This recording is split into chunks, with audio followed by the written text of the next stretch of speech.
to have a member of our congregation as our laity speaker today, Lloyd Schwarz. And Lloyd gave me some information about himself. Of course, it doesn't include everything. I'm sure he's going to add some things. All right. He was in the Navy 2 years, active duty, and 4 years in the reserves. He went to Washington University for 5 years, and he was, after 3.5 years into school, he was married to Lois. And last December the 28th, they would have been married 67 years. He grew up in disciples' churches, and Lois was a Methodist. They moved to Centralia for his first job, and they joined the Christian church, where he became a deacon and taught the 8th grade. 2 years later, in 1953, they moved to Edwardsville. And when they were here 2 years, he became the superintendent of the Sunday school, then a deacon, then a Sunday school teacher, then an elder, and then a trustee. He's been chairman of the board 5 times, and Lois was chairman 2 times.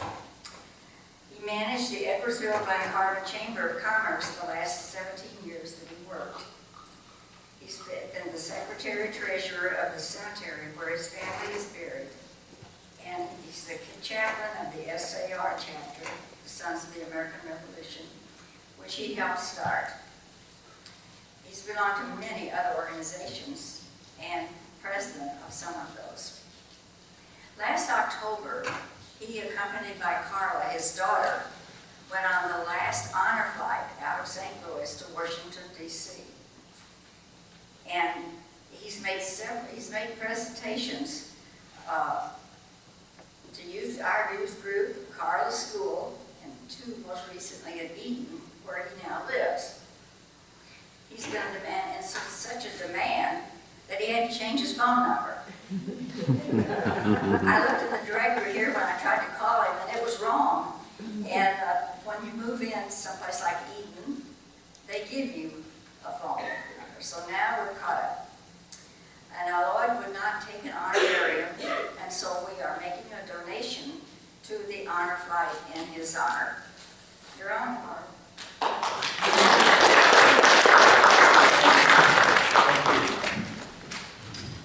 And whenever we need him in any plays or productions in the church, he is the voice of God. There she is, stealing my thunder. Yes, one thing that she didn't tell you, the ladies here had an area assembly. That they met here and they put on a skit. And they needed the voice of God. And I apparently told them. Now, this voice of God, I had to be on the side of the baptistry on the stairs, and I had to talk loud enough so that they could hear me in the back, because God was speaking to them. Y'all heard me? I heard. We want to hear every word. Oh. So I'm going to move this.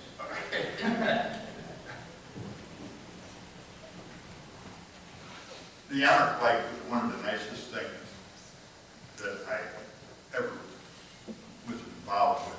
It was also one of the best organized things that I have ever seen. I got many thrills. I got letters from a lot of you. The next morning, my daughter and I spoke to the 4th graders at her school, and there were 50 little kids sitting there while we went through our presentation. And those little hands were up all the time, wanting to ask questions, and I was amazed at some of the questions that they asked. It was a neat experience. And then we made a presentation to the youth here, and then I got another real honor and surprise. When we were finished, my daughter handed me a package, and I had no clue what was in it. And when I opened it, it was an American flag. And that American flag had flown over the Capitol of the United States in Washington, D.C. And my daughter has a stepson in Nebraska, and his fiance is a paralegal with the Attorney General for the state of Nebraska. And she got in touch with Senator Kirk in Illinois, and he got a flag that was flown over the Capitol on October the 14th when my daughter and I were in Washington, D.C. I really felt honored. It was a neat experience. Now, I want you to take 2 things away from here today. I to know what leadership in a church is like, and I'm going to compare it to leadership in a chamber of commerce, which I managed for a long time. Now, you're always supposed to establish the fact that you're an expert when you make statements.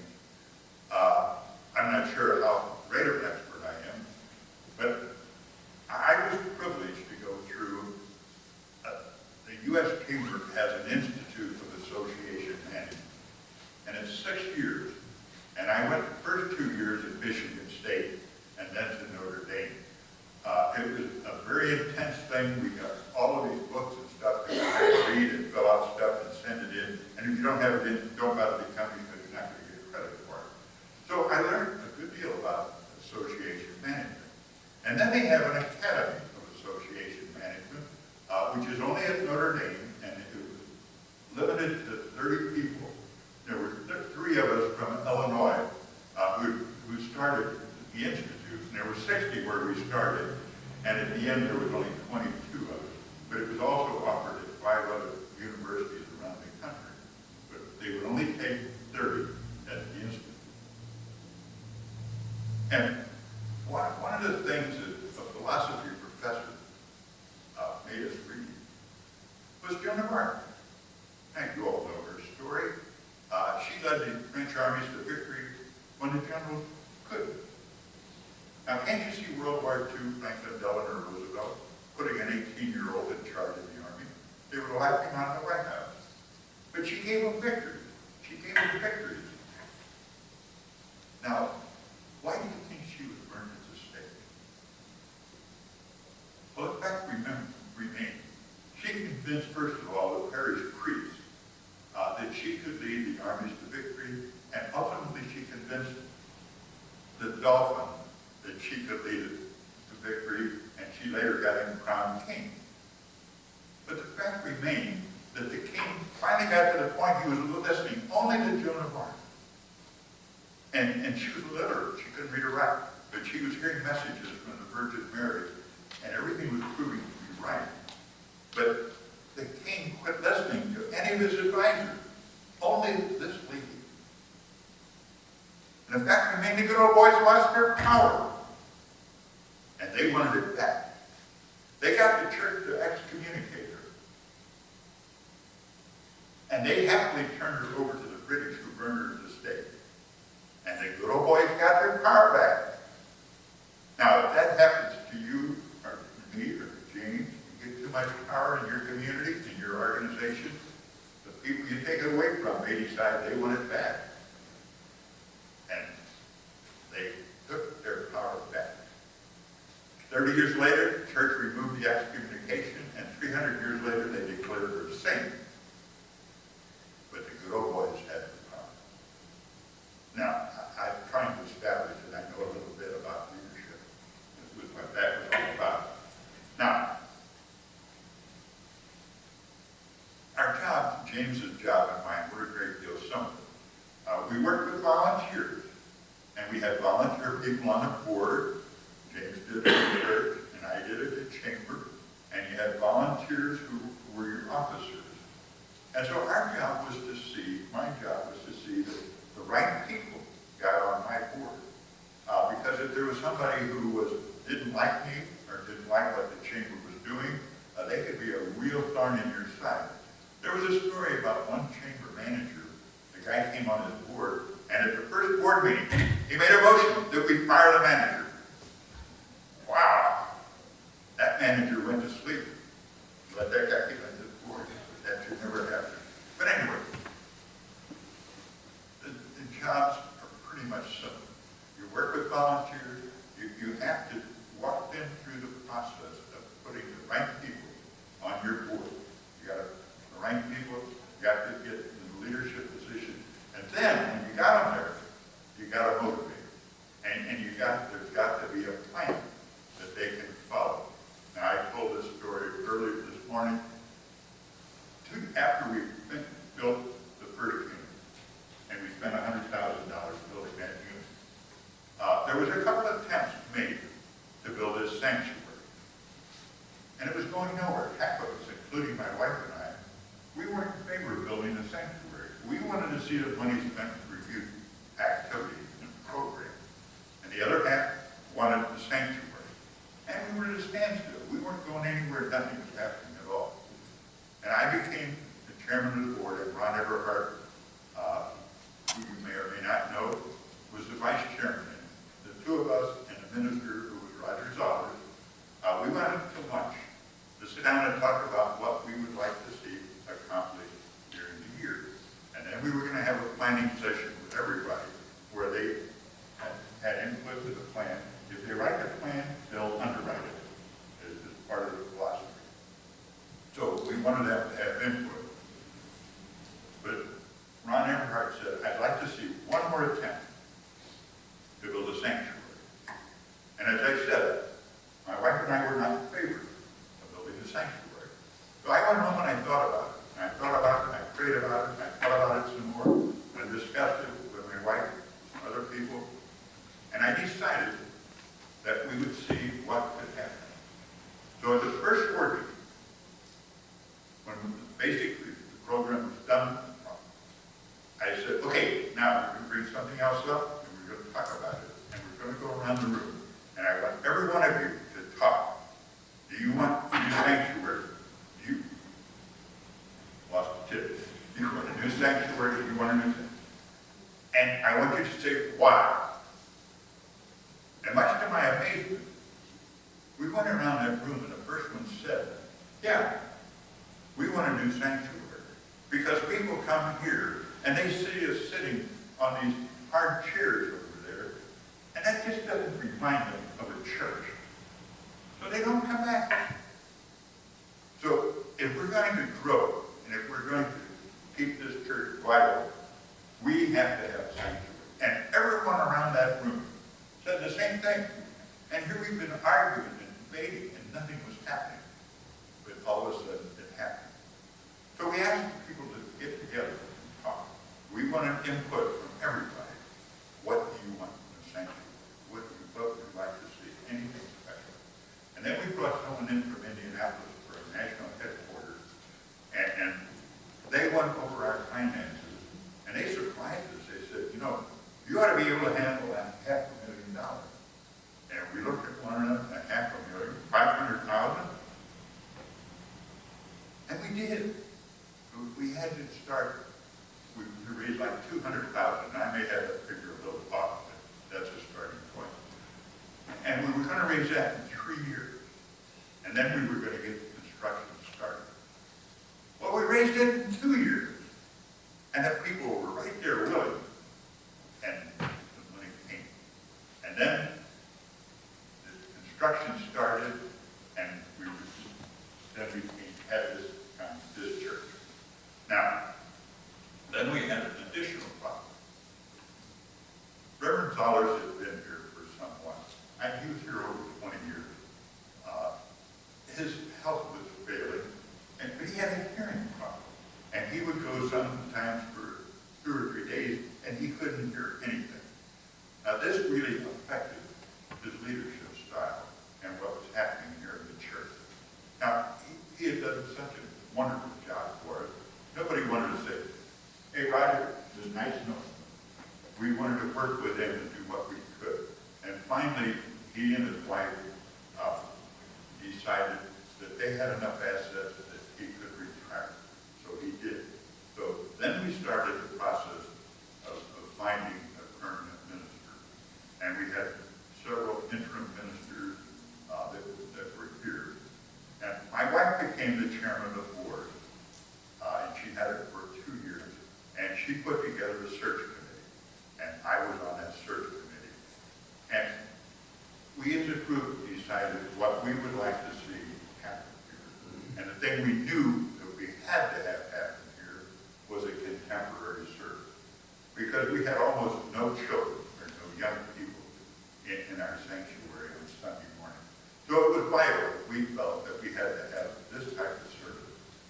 And we hired a gentleman by the name of James Brooks. Now, my mother's maiden name was Brooks.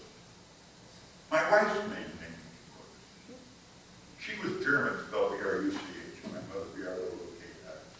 And then we got James. So all kinds of Brookses around here. told him what we wanted to see in a contemporary service. And my wife was so pleased that she gave $1,000 of her own money to help this service start. She would have been proud and thrilled to have seen what was done in this sanctuary at Christmas time with the cantata. Saw all those young children out there, and the talent that was displayed by the people of this service. This church has a wonderful future because we have something valuable, talent. Now, I'm forgetting a couple of things, I'm sure. Oh yeah, what's in it for you? I learned a number of things. The first thing I think I learned was how to pray.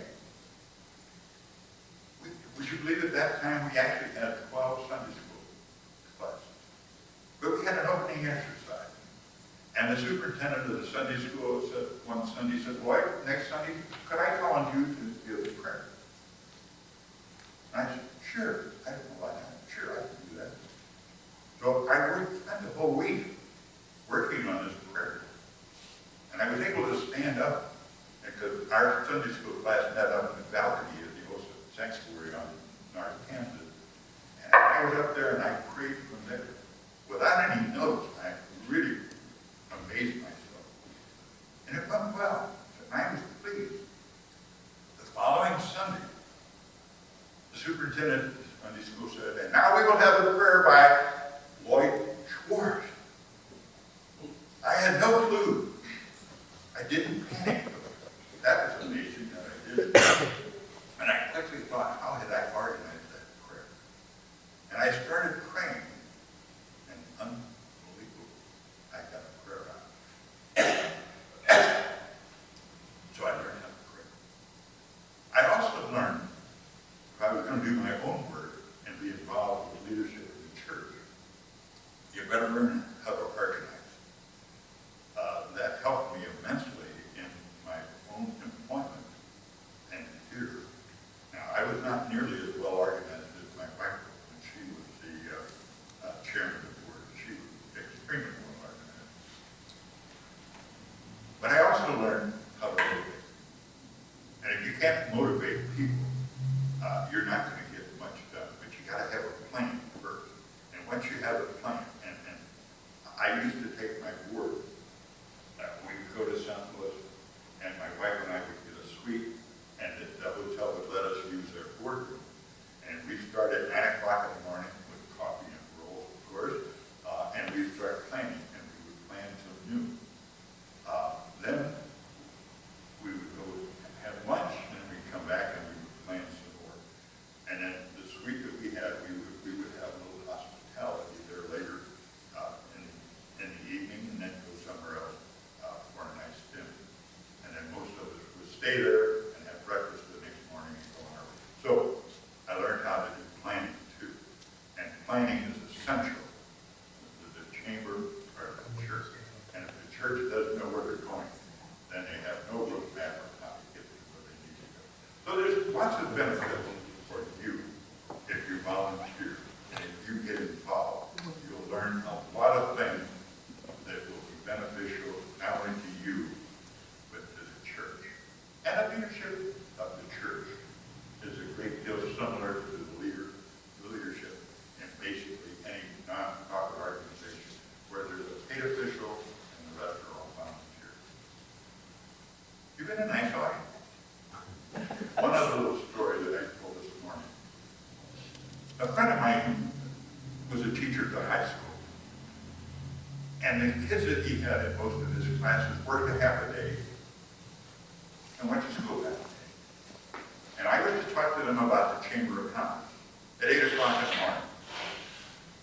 And I started talking, and a young gentleman who was sitting right smack dab in front of me put his head down on the desk